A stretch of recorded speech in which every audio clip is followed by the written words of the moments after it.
बिस्मिल्लाहिर्रहमानिर्रहीम। अस्सलाम वालेकुम। आज आपको डे 2 लेक्चर में खुशामदीद कहते हैं। हमारी जो प्लेलिस्ट है या हमारी जो आप कह सकते हैं कोर्स है, उसका नाम है 9th कंसेप्चुअल केमिस्ट्री।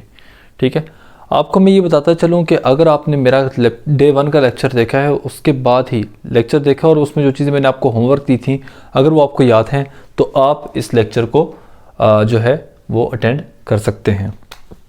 मैं आपको सिर्फ इतनी सी बात बताना चाहता हूँ, रिवाइज करवाना चाहता हूँ कि हमने लास्ट लेक्चर में क्या पढ़ा था। प्रोटॉन का चार्ज, आपको पता है प्रोटॉन का चार्ज क्या है? जी हाँ, बिल्कुल पॉजिटिव चार्ज है। न्यूट्रॉन का चार्ज, बिल्कुल कोई चार्ज नहीं होता न्यूट्रॉन पे, न्यूट्रल होता है। अच्छा मुझे ये बताइए ये दोनों कहाँ पे होते हैं? बिल्कुल आपने सही कहा होगा, न्यूक्लियस में होते हैं। ठीक है, और आपको ये भी पता है कि इलेक्ट्रॉन एक पार्टिकल है जो कि रिवॉल्व करता है ऑर्बिट में, ऑर्बिट के अंदर होता है। ऑर्बिट बेसिकली सर्कुलर पाथ है एटम के इर्द गिर्द और ये उसमें रिवॉल्व करता है। ठीक है, और इस पर नेगेटिव चार्ज होता है, इलेक्ट्रॉन पर नेगेटिव चार्ज होता है। ये बातें आपको पता होनी चाहिए थी। उसके साथ साथ मैंने आपको एक और बात जो बताई थी वो ये बताई थी कि आपके पास फर्स्ट शेल है या सेकंड शेल है, थर्ड शेल है या फोर्थ शेल है। इनके नाम बाकायदा इस तरह भी हैं, K shell, L shell, M shell और एन शेल। इसके अंदर 2 इलेक्ट्रॉन होंगे, इसके अंदर 8 इलेक्ट्रॉन होंगे, इसके अंदर भी 8 इलेक्ट्रॉन होंगे और इसके अंदर भी 8 इलेक्ट्रॉन होंगे। ठीक है, ये सारा मैंने आपको रिवाइज़ करवाया था। दोबारा से मैंने इसलिए रिवाइज़ करवाया ताकि आप भी मेरे साथ साथ दोहराते रहे होंगे। उम्मीद है कि आप लोग मेरे साथ ये दोहराते रहे होंगे। ठीक है, अब आगे चलते हैं और आगे देखते हैं हमने क्या पढ़ना है और आगे हमने क्या करना है। ठीक है, सो आज हम स्टार्ट करने वाले हैं स्ट्रक्चर ऑफ एटम। ठीक है, आप कहोगे कि कल हमने स्ट्रक्चर ऑफ एटम पढ़ लिया था। हाँ बिल्कुल, स्ट्रक्चर ऑफ एटम हमने पढ़ लिया था, वो जनरल स्ट्रक्चर ऑफ एटम था। ठीक है, आज हम स्ट्रक्चर ऑफ एटम के बारे में पढ़ेंगे, मगर स्ट्रक्चर ऑफ एटम पढ़ने से पहले हमें कुछ चीज़ें पढ़नी चाहिए, जैसा कि एटॉमिक नंबर है। ठीक है, एटॉमिक नंबर, देखिए वही सारी चीज़ें आ रही हैं जो आपने शायद प्री 9th में पढ़ी होंगी। एटॉमिक नंबर किसे कहते हैं? Number of protons present in the nucleus of an atom, nucleus of an atom. ठीक है, उसे एटॉमिक नंबर कहते हैं। An atom is called atomic number. अच्छा, ये आपने याद भी करनी है डेफिनेशन। ठीक है, ये आपने याद भी करनी है। इसको जो है हम रिप्रेजेंट करते हैं, Z से रिप्रेजेंट करते हैं। ठीक है, अच्छा मैं आपको बताता चलूँ कि number of protons present in the nucleus of an atom is called atomic number. अब इससे आपको समझ क्या आ रहा है पता नहीं है, आपको समझ आया भी कि नहीं आया, मगर मैं आपको एक चीज़ बताना चाहता हूँ। आपका क्लास में एक रोल नंबर होता है, ठीक है, या जैसे मेरे पास एक आईडी कार्ड है, आईडी कार्ड के ऊपर एक आईडी कार्ड नंबर होता है, CNIC नंबर होता है। ठीक है, वो आईडी कार्ड नंबर जब भी आप कंप्यूटर में या डेटाबेस, नादरा के डेटाबेस मैनेजमेंट सिस्टम में एंटर करेंगे, ठीक है, डाटा नादरा के कंप्यूटर में जाकर डालेंगे तो वहाँ पे मेरी पिक्चर आ जाएगी। ठीक है, यानी जैसे मेरा CNIC नंबर है या जैसा मेरे आईडी कार्ड नंबर है, इसी तरीके से एटम्स के एटॉमिक नंबर होते हैं। किसी भी 2 इंसानों के आईडी कार्ड सेम नहीं होते, आईडी कार्ड नंबर सेम नहीं हो सकते। इसी तरीके से 2 एटम्स के एटॉमिक नंबर सेम नहीं होते। किसी भी 2 एटम्स के एटॉमिक नंबर सेम नहीं होंगे। मुख्तलिफ एटम्स के किसी भी 2 मुख्तलिफ एटम्स के एटॉमिक नंबर सेम नहीं होंगे। हर एटम का एटॉमिक नंबर अपना अपना होगा। ठीक है, चलिए मैं समझाता हूँ कैसे। मैं आपको यहाँ पे 10 एटम्स के नाम बता रहा हूँ। ठीक है, 10 एटम्स मतलब 10 बॉल्स के नाम बता रहा हूँ।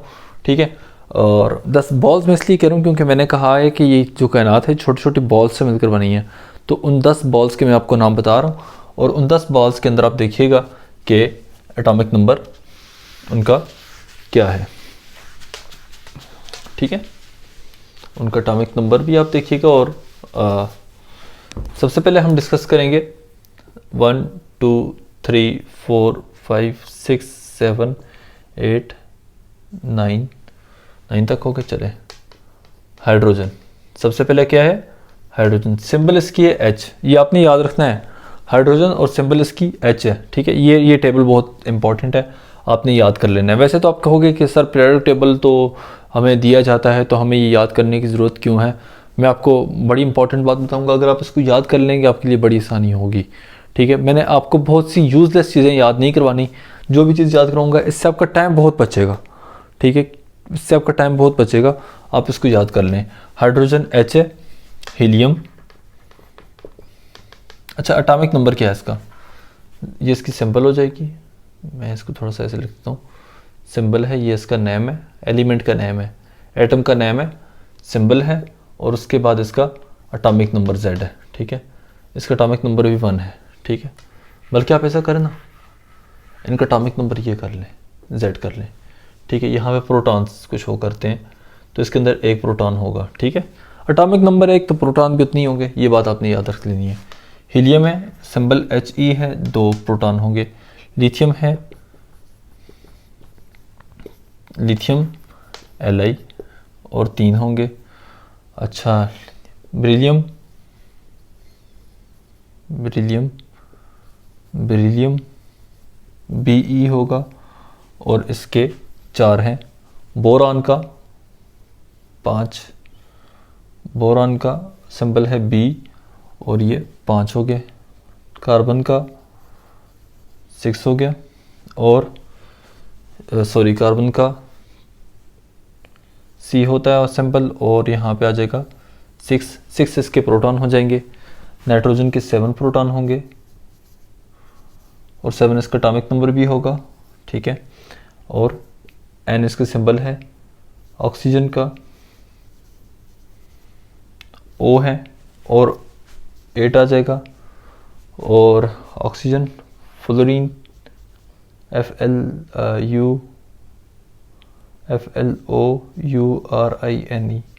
फ्लोरीन का F सिंबल है और यहाँ पे 9 आ जाएगा। और अगला है नियॉन। ठीक है, नियॉन का 10 एटॉमिक नंबर है और इसकी सिंबल Ne है। ठीक है, सिंबल इसकी Ne है और इसका एटॉमिक नंबर 10 होगा, और इसमें नियॉन इसका नाम है। नियॉन आपने सुना भी होगा, नियॉन गैस आपके पास जो गाड़ियों में यूज़ होती है। बेसिकली गाड़ियों की जो LED लाइट्स होती हैं, LED लाइट्स कह दें या स्ट्रिप्स कह दें, उसके अंदर ये नियॉन साइंस के तौर पे यूज़ होती हैं। ठीक है, नियॉन बल्ब भी मिलते हैं, बड़े खूबसूरत से होते हैं। ठीक है, डिफरेंट किस्म की लाइट्स, मेरे ख्याल से ग्रीन ब्लू लाइट ये इमिट करते हैं। Neon sign basically blue light emit करते हैं, ब्लू या पिंक कलर की लाइट इमिट करते हैं। ठीक है, खैर ये बेसिकली एटम्स हैं।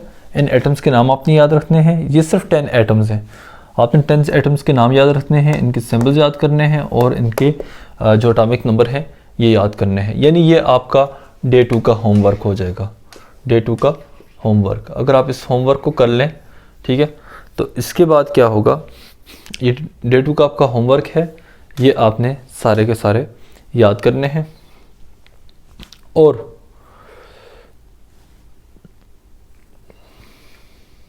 डे 2 का ये होमवर्क है, आप इसको याद कर लें।